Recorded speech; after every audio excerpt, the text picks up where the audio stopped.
Latest technology courses, best infrastructure మరియు అద్భుతమైన placements. Engineering లో మీ best choice Avian institute of engineering and technology, Ibrahimpatnam.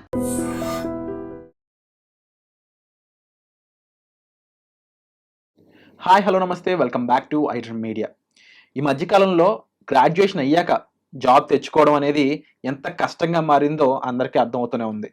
That AI ఇలాంటి ఒక అడ్వాన్స్డ్ టెక్ ఆల్రెడీ మన ముందుకు వచ్చేసింది. ఏఐ అనేది ఫ్యూచర్ కాదు, ప్రెజెంట్ ఆల్రెడీ. ఈ విషయం తెలియక అర్థం చేసుకోక చాలా మంది వెనకపడిపోతూ ఉన్నారు. అయితే ఈ విషయం మీద గూగుల్ CEO సైతం స్టాన్ఫోర్డ్ యూనివర్సిటీలో కొన్ని విషయాలు చెప్పడం జరిగింది. అయితే ఆ విషయాలు ఏంటి అండ్ ప్రతి ఒక్కరు కెరీర్ గ్యాప్ ఉన్న వాళ్ళు ఉండొచ్చు, గ్రాడ్యుయేషన్ రీసెంట్గా అయిన వాళ్ళు ఉండొచ్చు, ఒక జాబ్ని మనం నిజంగా క్రాక్ చేయాలంటే దానికి ఏ విధంగా సిద్ధపడాలి, ఏ విధంగా రెడీ అవ్వాలనే విషయాలు మనకు తెలియజేయబోతున్నారు ఆథర్ అండ్ ఎడ్యుకేషన్ కౌన్సిలర్ అయిన అనిరుద్ధ్ బిల్లా గారు. సార్తో మాట్లాడదాం. Hi sir. హలో అండి. సార్, ఈ స్టాన్ఫోర్డ్ యూనివర్సిటీలో అసలు గూగుల్ CEO ఆయన ఏం మాట్లాడారు? ముఖ్యంగా ఇప్పుడు జాబ్ కొరతలు అనేది ఎక్కువ చూస్తూనే ఉన్నాం. ఏఐ అనేది ఇప్పుడు విజృంభిస్తుంది ఒక రకంగా చెప్పాలంటే. రీసెంట్గా క్లౌడ్ అనేది తీసుకొచ్చిన ఒక టెక్ ఏదైతే ఉందో ఆ ద్వారా చాలా మంది జాబ్స్ లూజ్ అవ్వడం కూడా జరిగింది. సో ఇప్పుడున్న కరెంట్ మార్కెట్ ఏ విధంగా ఉంది? ఒక సాఫ్ట్వేరే కాదు, యూజువల్లీ జాబ్స్కి ఒక గ్రాడ్యుయేటెడ్ స్టూడెంట్ అనేవాడు ఎట్లా ప్రిపేర్ అవ్వాలంటాడు? ఐఎమ్ వెరీ హ్యాపీ దట్ మీరు గూగుల్ CEO గారి గురించి మాట్లాడారు. రీసెంట్గా మన సుందరం పిచ్చయ్య గారు ఏంటి అంటే స్టాన్ఫోర్డ్ యూనివర్సిటీ యొక్క కాన్వొకేషన్ సెరమనీకి అటెండ్ అయ్యారు. He has given an amazing speech అండి. నేనైతే అసలు I was very much impressed. ఎందుకంటే అలాంటి ట్రూగా ఇండస్ట్రీలో వర్క్ చేసే person as a Google CEO he is giving some message అంటే అది మన స్టూడెంట్స్కి, మన తెలుగు స్టూడెంట్స్ కూడా చాలా యూస్ఫుల్. దాని నుంచి ఒక 5 major points today I would like to discuss. ఎందుకంటే చాలా మంది ఇంగ్లీష్లో చూడుండకపోవచ్చు. ఇట్స్ అవైలబుల్ ఇన్ యూట్యూబ్ అండి. But let us have the summary with some examples. So first thing మన సుందర పిచ్చయ్య గారు చెప్పింది ఏంటి అంటే పర్ఫెక్షన్ అనేది ఒక మిత్ అని చెప్పారు. పర్ఫెక్షన్ అనేది మిత్ అంటే ఏంటి అంటే స్టూడెంట్స్ చాలా మంది నేను బాగా ప్రిపేర్ అయ్యాకని ఇంటర్వ్యూ ఇస్తాను, నాకు 50 lakhs ప్యాకేజ్ వస్తే కానీ నేను జాబ్ ఇంటర్వ్యూ ఇవ్వను అని ఇలాంటి థింగ్స్ అనేది ఆయన యూఎస్ కూడా అబ్జర్వ్ చేస్తున్నారు, మన ఇండియన్ స్టూడెంట్స్ కూడా అబ్జర్వ్ చేస్తారు అనమాట. సో ఇలాంటిది కాకుండా ఒక పర్ఫెక్షన్ అనేది కాకుండా గివ్ ఏ స్టార్ట్ అని చెప్తున్నారు. అంటే ఫస్ట్ ఆపర్చునిటీ అనేది ఏదైనా సరే వాల్యుబులే, మీరు యూ గో ఫర్ ఇట్ అని చెప్పారు. ఇది ఒక ఫస్ట్ పాయింట్. సెకండ్ పాయింట్ వచ్చేసి తను ఏమన్నారంటే సిగ్నల్ వర్సెస్ నాయిస్ అని చెప్పి ఒక థియరీ చెప్పారు. సిగ్నల్ వర్సెస్ నాయిస్ అంటే ఏంటి అంటే ఏది ఇంపార్టెంట్, ఏది అన్ఇంపార్టెంట్. ఇప్పుడు మన లైఫ్లో మన జాబ్ తెచ్చుకోవడం ఆర్ ఒక ఇంటర్న్షిప్ తెచ్చుకోవడం, కోర్స్ నేర్చుకోవడం ఆర్ ఒక లైఫ్ పార్ట్నర్ సెలెక్ట్ చేయడం అనేది ఇంపార్టెంట్ థింగ్ అంట. నాయిస్ అంటే which are other than these things. So అలాంటి వాటి పక్కన పెట్టేసి focus on this first, others will fall in place అని చెప్పారు. సో థర్డ్ పాయింట్ వచ్చేసి చూస్ ఆప్టిమిజం. మన సుందర పిచ్చయ్య గారు యూఎస్కి వెళ్ళిన స్టార్టింగ్లో while he was driving with his friends అతను దూరంగా చూస్తే గ్రాండ్ క్యానియన్ అనే ఒక ప్లేస్ చూసారంట. అవి చూసి అవన్నీ కూడా బ్రౌన్ హిల్స్, బ్లాక్ హిల్స్, ఏంటి ఇలా డ్రైగా ఉన్న ఎండిపోయినాయి అన్నట్టు ఫీల్ అయ్యారంట. అప్పుడు తన ఫ్రెండ్ ఆర్ తన సీనియర్ అనుకుంటా హీ సెడ్ దట్ వాటిని మేము గోల్డెన్ హిల్స్ అని పిలుస్తాము. అంటే తనకు అర్థమైంది ఏంటి అంటే we should see life in a much better positive way and optimistic way అని చెప్తున్నారు. సో లైఫ్ లో మనకి ఎలాంటి చిన్న జాబ్ వచ్చినా, పెద్ద జాబ్ వచ్చినా, న్యూ ఆపర్చునిటీ వచ్చినా సరే you should always take it with a positivity and never ever give up. And fourth point వచ్చేసి ఎంబ్రేస్ హార్డ్ ప్రాబ్లమ్స్ అంటున్నారు. తన పర్సనల్ ఎక్స్పీరియన్స్ చెప్పారండి. మనకి గూగుల్ ముందు ఏ బ్రౌజర్ ఉందంటే నాకు తెలిసి ఇప్పుడున్న జనరేషన్ చెప్పలేకపోవచ్చు. We use to use Yahoo లాంటిది ఆర్ బింగ్ లాంటిది వాడేవాళ్ళం. నౌ విచ్ ఈస్ అబ్సల్యూట్, ఇప్పుడు ఎవరు కూడా వాడట్లేదు. వీళ్ళు స్టార్ట్ చేసినప్పుడు they want to build a browser. తిను వర్క్ చేసినప్పుడు అందరూ ఏమన్నారంటే దీనికి 100 ఇంజనీర్స్ కావాలి అంటే పిచ్చయ్య గారు జస్ట్ 10 members టీమ్తో స్టార్ట్ చేశారంటే స్టార్టింగ్ అది 2% ఆఫ్ మార్కెట్ షేరే ఉండేదంటండి. ఇప్పుడు it is the only search engine which we use మనమైతే గూగుల్ సర్చ్ ఇంజన్. సో ఏమంటారంటే ఇట్లాంటి హార్డ్ ప్రాబ్లమ్స్ తీసుకొని మనకి ఇచ్చే సందేశం ఏంటంటే please solve these kind of problems. And fifth point వచ్చేసి డూ వాట్ ఎగ్జైట్స్ యూ. ఇప్పుడు మన స్టూడెంట్స్ చాలా మంది చూడొచ్చు, కాలేజ్లో ప్రిపేర్ అయిన వాళ్ళు, కోర్స్ ప్రిపేర్ అయిన వాళ్ళు, వాళ్ళకి ఏది ఇంట్రెస్ట్ అనేది వాళ్ళ మాటలో తెలుస్తుంది. వాళ్ళు నైట్ పూట వాళ్ళ ఫ్రెండ్స్తో కూర్చొని ఏది ఎక్కువ డిస్కస్ చేస్తారు. వాళ్ళకి ఏ అనేది ఎగ్జైట్ చేస్తుందా, లేకపోతే నాన్ ఐటీ ఎగ్జైట్ చేస్తుందా, మేనేజ్మెంట్ రోల్స్ అనేది చూస్తే కనుక ఈ 5 points కనుక గుర్తుపెట్టుకుంటే I think they will find their passion and also they will find their purpose. Usually ఒకప్పుడు మీరు అన్నట్టు ఒక జాబ్కి అప్రోచ్ అవ్వడానికి కొన్ని ఫాలో అయ్యేవాళ్ళు. యూజువల్లీ ఎంబీఏ చదివినవాడు డాక్టర్కే వెళ్తాడు, అండ్ డెఫినెట్లీ ఈ ఇంజనీరింగ్ చదివినవాడు ఇదర్ మోస్ట్లీ సివిల్ ఇంజనీరింగ్ వాళ్ళు ఎక్కువ ఉంటారు, అంటే ఏ బ్రాంచ్కి ఆ బ్రాంచ్ వెళ్తూ ఉంటారు. అవును. ఇప్పుడున్న కరెంట్ ట్రెండ్లో నేను అబ్జర్వ్ చేస్తుంది ఏంటి అంటే, ఆ కరెంట్ ట్రెండ్ అని కదా, గత 10-15 ఏళ్ళుగా కూడా ఎటువంటి ఇంజనీరింగ్ చదివినా సిఎస్సి సైడే వెళ్తూ ఉంటారు. కరెక్ట్. ప్రొఫెషనల్ వైజ్ కానీ, ఆక్యుపేషన్ వైజ్ కానీ, అంటే కంప్యూటర్ సంబంధించిన ప్రొఫెషన్స్ అన్నీ కూడా. అయితే స్టిల్ ఆ ఛాన్సెస్ ఉన్నాయా? అంటే ఎగ్జాంపుల్ గ్రాడ్యుయేషన్ అయ్యాక అసలు కెరీర్ ఆపర్చునిటీస్ అనేవి ఇప్పుడు ఏ విధంగా ఉన్నాయి? ప్రస్తుతం గ్రాడ్యుయేషన్ అంటే మనం ఒకటి ఇంజనీరింగ్ సైడ్ తీసుకోవచ్చు, నాన్ ఇంజనీరింగ్ సైడ్ తీసుకోవచ్చు. అవును. నాన్ ఇంజనీరింగ్ వాళ్ళు ప్రస్తుతం నేను చూస్తుంది ఏంటి అంటే చాలా మంది ఆర్ టేకింగ్ బీబీఏ, అంటే నాట్ ఓన్లీ బీఎస్సీ బీకామ్ కాకుండా బ్యాచిలర్ ఇన్ బిజినెస్ అడ్మినిస్ట్రేషన్ తీసుకుంటారు. వాళ్ళకి ఎంబీఏ చేసే స్కోప్ ఉంది, ఆర్ ఈవెంట్ మేనేజ్మెంట్ సైడ్ కానీ హాస్పిటాలిటీ సైడ్ కూడా వెళ్ళే ఛాన్స్ ఉంది. ఇదే ఇంజనీరింగ్ సైడ్ అయితే మీరు ఇందా చెప్పినట్టే అన్ని గ్రూప్స్ వాళ్ళు కూడా they are going for CSC or IT, ఎందుకంటే అక్కడ ఎక్కువ జాబ్ అబ్జార్ప్షన్ ఉంది. మీరు కోవిడ్ టైంలో కూడా చూస్తే హ్యూజ్ రిక్రూట్మెంట్ అనేది జరిగింది. సో సివిల్ ఇంజనీరింగ్ చదివినా, ఎలక్ట్రికల్ చదివిన, ఎలక్ట్రానిక్స్ చదివినా they are moving this side. కాకపోతే ఇప్పుడు ఏంటి అంటే ఎవ్రీథింగ్ ఈజ్ రివైవింగ్ అండి. ఇప్పుడు ఏ వచ్చాక నాట్ ఓన్లీ టెక్నాలజీ పార్ట్, ఇలా కోర్ సైడ్ కాదు, ఎలక్ట్రిక్ సైడ్ కానీ ఎలక్ట్రానిక్ సైడ్ కూడా ఇట్ ఈస్ బూమింగ్. మీరు చూస్తే కనుక ఎలక్ట్రానిక్ సిటీ కూడా we have here in Hyderabad, very soon it establish. And సెమీ కండక్టర్స్లో కానీ విఎల్ఎస్ఏ కానీ ఇట్లాంటివి కూడా బూమ్ ఉంది.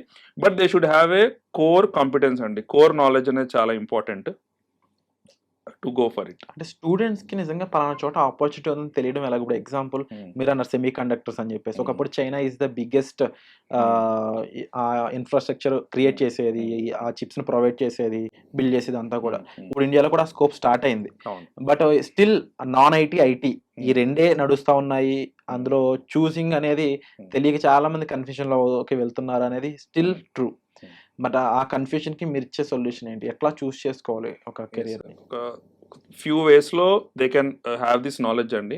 ఒకటి, న్యూస్ పేపర్ రీడింగ్ అనేది important, which most of the students are not doing because of social media వచ్చాక. But if they start reading newspapers, this a column, employment column కానీ లేటెస్ట్ ట్రెండ్స్ కాలమ్ చూస్తే they will easily understand what is happening అండి. ఇప్పుడు చూడండి, big companies అన్ని కూడా GCC, global capacity centres అనేది పెడుతున్నారు. అంటే ఒకప్పుడు అవుట్ సోర్స్ చేసేవాళ్ళు మనకి, నౌ ఇక్కడే they are recruiting. Already start అయింది, it is more having.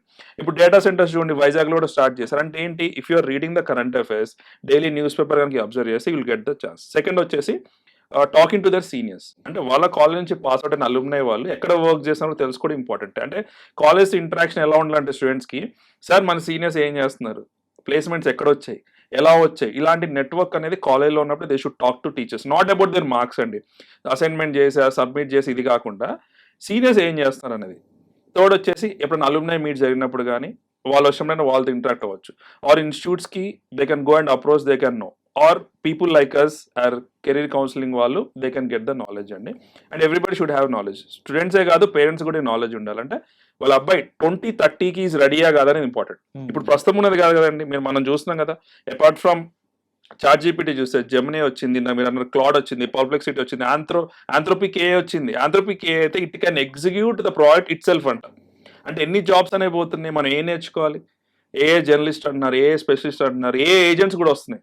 So 2030కి రెడీగా ఉండాలండి. అంటే ఇప్పుడు పాస్ అవుట్ అయిన వాళ్ళైనా సరే, ఇప్పుడు ఇంటర్మీడియట్ అయిపోయిన వాళ్ళు సరే, they should be ready for 2030. 2030లో ఎలాంటి జాబ్స్ వస్తాయో వాటికి మనం రెడీగా ఉంటేనే will be having the future, otherwise an absolute. ఒకప్పుడు మనం ఇమాజిన్ చేస్తామా సార్, ఫోన్పేలో మనం ట్రాన్సాక్షన్ చేస్తామని? చేయలేదు కదా. ట్రూ. సో ఇట్లాంటి ఎవల్యూషన్ అనేది డైలీ మీరు కరెంట్ అఫైర్స్ కానీ ట్రెండ్స్ కానీ ఫాలో అప్ అవుతుంటే మీకు అర్థమవుతుంది. అదర్వైజ్ విల్ బి మళ్ళీ వెనకాల పడిపోతాం. Other countries are will be going forward. And majorly మీరు అన్నట్టు విధంగా పలానా చోట జాబ్ ఉందని తెలిసినా కూడా ఎక్కడ వీళ్ళు వెనకబడతారని అనిపిస్తుంది. అంటే నాకు ఒక భయం ఉంటుంది ఏంటంటే, మాకు స్కిల్స్ ఉన్నాయా లేవా? కరెక్ట్. అసలు బేసిక్ స్కిల్ ఏముండాలి ఒక జాబ్ తెచ్చుకోవడానికి అంటే ఏం చెప్తారు? ఇప్పుడు జాబ్ ఇంటర్వ్యూ కనుక మనం చూస్తే కనుక వేరే స్టెప్స్లో ఆప్టిట్యూడ్ టెస్ట్ అనేది పెడతారు సార్. అంటే basic maths, logical reasoning, English వచ్చని పెడతారు. ఆ స్కిల్స్ ఖచ్చితంగా ఉండాలి. అంటే ఇది కాలేజ్ ఏజ్లోనే డెవలప్ చేసుకోవాలి. సెకండ్ వచ్చేసి ప్రాబ్లమ్ సాల్వింగ్ స్కిల్ అంటారు సార్. అంటే మనకు ప్రాబ్లమ్ ఇష్యూ ఇస్తే కొత్తగా థింక్ చేసి చేయగలమా. ఎందుకు ఇది తగ్గుతుందంటే జస్ట్ ఓన్లీ కన్జంప్షనే ఉంటుంది స్టూడెంట్స్కి. సోషల్ మీడియా కన్జంప్షన్ అనుకో, ఏదైనా సరే వాళ్ళు క్రియేటివ్ వర్క్ చేసి చాలా ఇయర్స్ అయింది. నేను స్టూడెంట్స్తో మాట్లాడితే నాకు అర్థమైంది ఏంటంటే, థర్డ్ థింగ్ వచ్చి కమ్యూనికేషన్ స్కిల్స్ అండి. దీన్ని ఇంటర్వ్యూ రెడీనెస్ అంటారు. అంటే ఇంటర్వ్యూలో మనం నేర్చుకున్న ప్రాజెక్ట్, మనం చేసిన ప్రాజెక్ట్ వాళ్ళకి ఎలా ఎక్స్ప్లెయిన్ చేస్తాం అనేది మ్యాటర్. అండ్ ఇప్పుడు రీసెంట్ ఇంటర్వ్యూస్ చూస్తే కనుక ఒకప్పుడులాగా టెల్ మీ అబౌట్ యువర్ సెల్ఫ్తో ఆగట్లేదు. ఇప్పుడు ఏమవుతుంది తెలుసా, ఈ ఇష్యూలో నువ్వేం చేసావు, మీ ఇంటర్న్షిప్లో నువ్వు ఏ ప్రాజెక్ట్ చేసావు అడుగుతున్నారు. వాళ్ళు ఏ బ్యాక్గ్రౌండ్ నుంచి రానియండి sir, they coming from civil ఎలక్ట్రికా కాదు, మెటలర్జీ అయినా సరే they are asking how you solve this problem. Even మన ఐ డ్రీమ్స్ స్టూడియోని అనుకోండి, if your joining, if you want go someway, వాళ్ళు అడిగేది ఏంటి, అక్కడ మీకు వచ్చిన ప్రాబ్లమ్స్ ఏంటి, హౌ యూ సాల్వ్ అనేది. సో ఇది ఒక్కటి గుర్తుపెట్టుకోవాలి స్టూడెంట్స్, ప్రాబ్లమ్ సాల్వింగ్ కెపాసిటీ ఉందా, ఇంటర్వ్యూ రెడీనెస్, కమ్యూనికేషన్ స్కిల్స్ ఉన్నాయా, ఆప్టిట్యూడ్ మనకు వచ్చా, అండ్ కంటిన్యూస్గా కాన్స్టెంట్ లెర్నింగ్ ఉందా లేదా అనేది చూసుకోవాలి సార్. ఎందుకంటే లెర్నింగ్ కర్వ్ అనేది లేనిది ఇప్పుడున్న టైంలో అయితే ఇట్స్ ఇంపాసిబుల్. అండ్ ఇప్పుడు వాళ్ళు ఒక ఇంటర్వ్యూకి అటెండ్ అవ్వాలన్నప్పుడు అండ్ రెజ్యూమే అనేది కూడా చాలా ఇంపార్టెంట్. కంప్లీట్లీ వాళ్ళు బట్టి అంటే వాళ్ళ ఆలోచన బట్టి దాన్ని ప్రిపేర్ చేసుకుంటూ ఉంటారు. బట్ అదే రెజ్యూమే బట్టి ఇంటర్వ్యూయర్ డిసైడ్ చేసేస్తాడు వచ్చిన వాడు ఎట్లాంటి వాడు అనేది, ఎందుకంటే అదొక ఇంపార్టెంట్ థింగ్ కాబట్టి. కరెక్ట్. సో ముఖ్యంగా ఈ రెజ్యూమేలో చేయాల్సినవి, చేయకూడనివి ఏంటి, డూస్ అండ్ డోంట్స్ లాంటివి? డూస్ అండ్ డోన్స్ గురించి మాట్లాడుకుంటారు కనుక, రెజ్యూమే అనేది మనం కనిపి ముందే అది కనిపిస్తుంది అండి. So it's like a face, మనం కనిపించకుండా ముందే it is for the HR వాళ్ళ జాబ్ ఏంటంటే నౌకరీ కానీ various websites, they are hundreds of websites, అక్కడ ఏంటి అంటే ఏటీఎస్ ట్రాకింగ్ అంటారు సార్. అంటే కట్ కీవర్డ్స్ ఉన్నాయో చూసి దే విల్ పికప్ అనమాట. ఒకప్పుడు లాగా రెజ్యూమ్స్ చూసే అంత ఓపిక టైం లేదు, విత్ ఇన్ మినిట్స్లో విత్ ఇన్ సెకండ్స్లో చేయాలి. కాబట్టి ఏటీఎస్ ట్రాకింగ్ ఉందంటే వాళ్ళు జాబ్ ప్రొఫైల్కి ఇచ్చిన ఇది మ్యాచింగ్ ఉందా లేదా చూడాలి. సెకండ్ థింగ్ వచ్చి మన వాళ్ళు వాళ్ళ హాబీస్ కానీ ఎక్స్ట్రా కలర్ ఎక్కువ పెడతారు, దానికంటే I suggest them to keep project, internship కావచ్చు, ప్రాజెక్ట్ కావచ్చు, ప్రాజెక్ట్ అనేది ఖచ్చితంగా మెన్షన్ చేయాలి. అండ్ రెజ్యూమ్లో ఉన్న ప్రతి ఒక్కటి కూడా ఇంటర్వ్యూలో మనం ఆన్సర్ చేసే కెపాసిటీ మనకు ఉండాలి. మీరు కనుక అబ్జర్వ్ చేస్తే మీ ఫ్రెండ్స్ అయినా మా ఫ్రెండ్స్ అయినా they use to copy paste the resume. అవును, అంతే కదా, ఫ్రెండ్ తీసుకొని కాపీ పేస్ట్ చేస్తారు. దాని బదులు మీరే ఒక వర్డ్ డాక్యుమెంట్ ఓపెన్ చేసి ఫ్రెష్గా latest, you can take the help of AI also, తీసుకొని ఫ్రెష్గా అసలు మన బ్యాక్గ్రౌండ్ ఏంటి, మన వర్క్ ఏంటి, మనం ఏం చేసాం లాస్ట్ 3-4 yearsలో ఏం చేసాం, ఎక్స్ట్రా క్లిక్ పెట్టినా సరే దానిలో మన లీడర్షిప్ క్వాలిటీస్ ఉన్నాయా అని చూపించుకోవాలి. అంటే మనం టీమ్ ప్లేయరా, లీడర్షిప్ క్వాలిటీస్ ఉన్నాయా, problem solving and adaptability and continuous learning, ఈ 4 పాయింట్స్ కనుక రెజ్యూమేలో చూపిస్తే ఖచ్చితంగా you will get interview. And you should be having the capability to defend also sir. Okay, వాళ్ళు ఏదో అడుగుతారు సార్, నువ్వు ప్రాబ్లమ్ సాల్వర్ అన్నావు కదా, ఎట్లా ప్రాబ్లమ్ సాల్వ్ చేసావు అంటే అట్లీస్ట్ చెప్పాలి కదా. నువ్వు కంటిన్యూస్ లెర్నింగ్ అన్నావు, మరి కొత్త ప్రాజెక్ట్స్ చేస్తావా అని అడుగుతారు కదా. సో ఈ మధ్య ఏంటంటే క్రాస్ ప్రాజెక్ట్స్, న్యూ ప్రాజెక్ట్స్ కూడా వచ్చిన పర్సన్కి ఇచ్చి 2 ప్రాజెక్ట్స్ కూడా హ్యాండిల్ చేయమనే సిచ్యువేషన్ ఉన్నాయి. కాబట్టి మనం రాసిన థింగ్స్కి మన డూస్ అండ్ డోంట్స్ కనుక మనకు ఖచ్చితంగా జస్టిఫై చేసే స్కోప్ ఉండాలి తప్ప ఏదో వెళ్ళాము వచ్చామంటే కనుక జాబ్ ఈ రోజు అయితే ఇట్స్ వెరీ డిఫికల్ట్. అండ్ ఆ రెజ్యూమే దగ్గర మనం క్వశ్చన్ చేసుకునేటట్టు కాకుండా మనం దాని నుంచి మన వర్త్ చూపించుకునే విధంగా ఉంటే బెటర్ అంట. అండ్ కొంతమందికి మీరు అన్నట్టు ఈ ఇంటర్వ్యూ అటెండ్ అయ్యే స్కోప్ వచ్చి రెజ్యూమ్ అంతా బాగా చేసుకున్నా సరే కొన్ని కారణాల వల్ల కెరీర్ గ్యాప్ అనేది రావడం జరుగుతుంటుంది. అలాంటి వాళ్ళకి ఎక్కువ భయం వేసేది దానివల్లే, ఆ గ్యాప్ ఉంది, నన్ను యాక్సెప్ట్ చేయరేమో, ఇప్పుడు రీసెంట్గా పాస్డ్ అవుట్ వాళ్ళనేమో ఎంకరేజ్ చేస్తారేమో అనే ఒక భయం కూడా ఉంటుంటుంది. ఇలాంటి వాళ్ళు ఎలా ప్రిపేర్ అవ్వాలి? అండ్ టు బీ ఫ్రాంక్, మార్కెట్లో వీరికి ఇంకా ఆ ఛాన్సెస్ ఉన్నాయా, ఆ వర్త్ ఉందా, కెరీర్ గ్యాప్ ఉన్నా సరే వర్కౌట్ చేయొచ్చా? ఈ 2 క్వశ్చన్స్కి వెళ్ళి ఆన్సర్, ఎందుకంటే మా స్టూడెంట్స్ ఉన్నారు ఎవరైతే జాబ్ కొట్టిన వాళ్ళు కూడా ఏంటంటే మన స్టూడెంట్స్ వచ్చేసి they preparing for UPSC or government exams. So college అయిపోగానే వీళ్ళ ఉద్దేశం ఏముంటుంది అంటే నేను గవర్నమెంట్ జాబ్ కొట్టాలి కాబట్టి నాకు ఏ జాబ్ అవసరం లేదన్న వ్యూలో 3 years ప్రిపేర్ అవుతారు, 4 years ప్రిపేర్ అవుతారు, 5 years ప్రిపేర్ అవుతారు. ఇక స్టేట్ లెవెల్ ఎగ్జామ్స్ అయితే ఎప్పుడు నోటిఫికేషన్ పడితే ఎప్పుడు తెలియదు సార్ మనకి.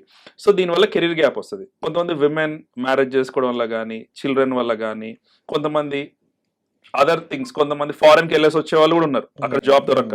ఇలాంటి వాళ్ళకి కెరీర్ గ్యాప్ ఉంటుంది. ఇలాంటి వాళ్ళకి ప్రస్తుతం అయితే I can say it is difficult.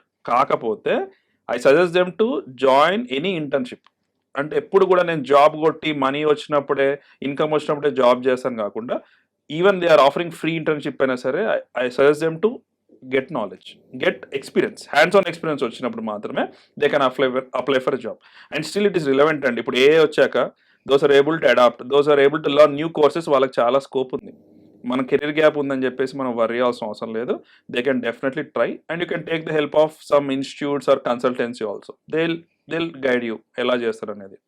And coming to మేజర్గా గ్రాడ్యుయేట్స్ గురించి మాట్లాడుతున్నాం ఇక్కడ అంతా కూడా.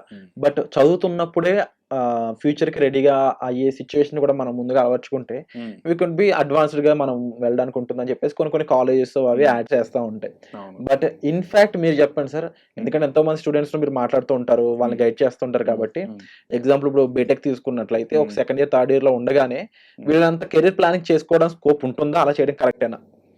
2nd, 3rd year ఇప్పుడు for example first year college కొత్త, 2nd year మనం ఎంజాయ్ చేసాం అనుకుంది కాలేజ్లో, at least 3rd year second semester కైనా they should be aware that college అయ్యాక నేను ఏం చేస్తానో క్లారిటీ ఉండాలి. ఇప్పుడు they have scope for business, they can go for business. లేదు మనకి ఫ్యామిలీ రెస్పాన్సిబిలిటీస్ ఉన్నాయి, మనం ఖచ్చితంగా జాబ్ చేయాలంటే కనుక they should be aware and they should be alert. దానికి వాళ్ళు చేయాల్సింది ఏంటంటే థర్డ్ ఇయర్లో ఉన్నప్పుడే ఫైనల్ ఇయర్ స్టూడెంట్స్కి ఎప్పుడైతే ప్లేస్మెంట్స్ వస్తాయో కాలేజ్కి, ప్లేస్మెంట్స్ వచ్చే కాలేజ్ అయితే you go and talk to seniors. మనకు అర్థమైపోద్ది అంటే నెక్స్ట్ ఇయర్ మనం అదే సీట్లో కూర్చున్నాం అనే విషయం మనకు తెలిస్తే కనుక వీల్ బి అలర్ట్. లేదు ప్లేస్మెంట్స్ వచ్చే కాలేజ్ కాదనుకోండి, అట్లీస్ట్ ఇన్స్టిట్యూట్లో జాయిన్ అయ్యి కోర్స్ నేర్చుకొనైనా they should be ready for that. And వీళ్ళకి కూడా కావాల్సిన స్కిల్స్ ఏంటి, మనం ఇంత మాట్లాడుకుంటే ప్రాబ్లమ్ సాల్వింగ్ స్కిల్ కానీ, ఆప్టిట్యూడ్ స్కిల్ కానీ, and moreover communication skill అనేది చాలా ఇంపార్టెంట్. అది వాళ్ళకి అర్థమైంది సార్, ఎందుకంటే when they are talking to new people they understand వాళ్ళకి ఆ స్కిల్ ఉందా లేదు. అండ్ ఈ 3-4 years కనుక వాళ్ళు టైం స్పెండ్ చేసి they can definitely gain this. ఎందుకంటే ఇమాజిన్ చేయండి 4 years ఒక simple coding or complex coding నేర్చుకోలేమా, కమ్యూనికేషన్ స్కిల్స్ నేర్చుకోలేమా, నేర్చుకోగలరు. అండ్ కాలేజ్ వాళ్ళది కూడా మిస్టేక్ ఉంది, they are not giving enough equip చేయట్లే వాళ్ళని. స్టూడెంట్స్ కూడా అలానే ఉన్నారు, కాలేజ్ అయ్యాక చూసుకుందామని. అయితే కాలేజ్ అయ్యాక ఏదో ఇన్స్టిట్యూట్లో జాయిన్ అవుతా వాళ్ళు జాబ్ ఇప్పిస్తారని, కానీ ప్రస్తుతం ఉన్న జాబ్ మార్కెట్ అయితే అట్లా లేదు. ఖచ్చితంగా మనం 100కి 200% ఎఫర్ట్ పెట్టాల్సిందే. We need to prove, thousands of అప్లికేషన్లో వీ నీడ్ టు ప్రూవ్ వీఆర్ ద బెస్ట్ అని. అది ఎట్లా వస్తుంది అంటే first mind set and also skill set. Mind set కూడా అలానే ఉండాలి సార్, అంటే కొత్త ప్రాజెక్ట్ ఇచ్చినా they are able to do it. కొత్త ప్రాబ్లం రావచ్చు కదా, ఇప్పుడు ఏ ఏజెంట్స్ అంటున్నారు దాంతో యూజ్ చేసి ప్రాజెక్ట్స్ చేస్తున్నారు, but what if it is not working well, అది కూడా చేయడానికి రెడీగా ఉండాలి కదా.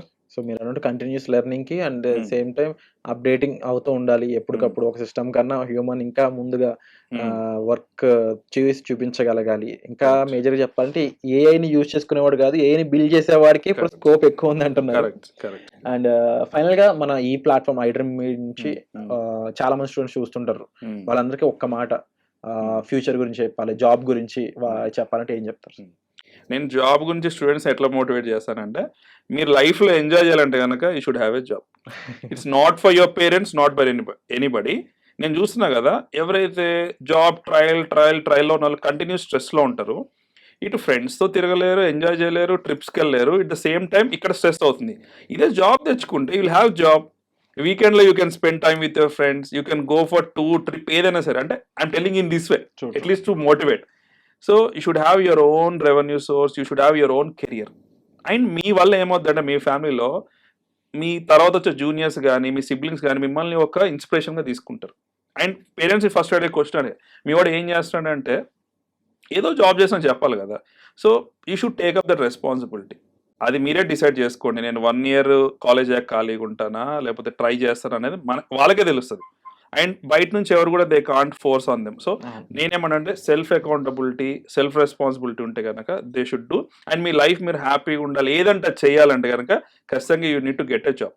తర్వాత you can go for MS, తర్వాత యూ గో ఫర్ ఎంబీఏ, ఎక్కడైనా క్యాట్ రాయొచ్చు, జీమాట్ రాయొచ్చు, but first you get a job. So that మనకు కాన్ఫిడెన్స్ వస్తుంది. ఈవెన్ సార్ సివిల్ సర్వీసెస్ మన అకాడమీలో కూడా when they are going for interview, ఒక 5 years ఖాళీగా ఉండి ప్రిపేర్ అయ్యే స్టూడెంట్ కంటే జాబ్ చేస్తూ లేదా జాబ్ మానేసి ఎవరైతే ఇంటర్వ్యూకి వెళ్తారో వాళ్ళకి ప్రిఫరెన్స్ ఎక్కువ. ఎందుకంటే ఆల్రెడీ తను ఒక చోట సెలెక్ట్ అయ్యాడు, ఇట్స్ ఎ స్టాంప్ అనమాట, is a good student or మంచి ఎంప్లాయర్ అని. అండ్ వాళ్ళ ఎకనామీ, మన సొసైటీకి కూడా ఎకనామీకి కూడా దే ఆర్ హెల్పింగ్ కదా.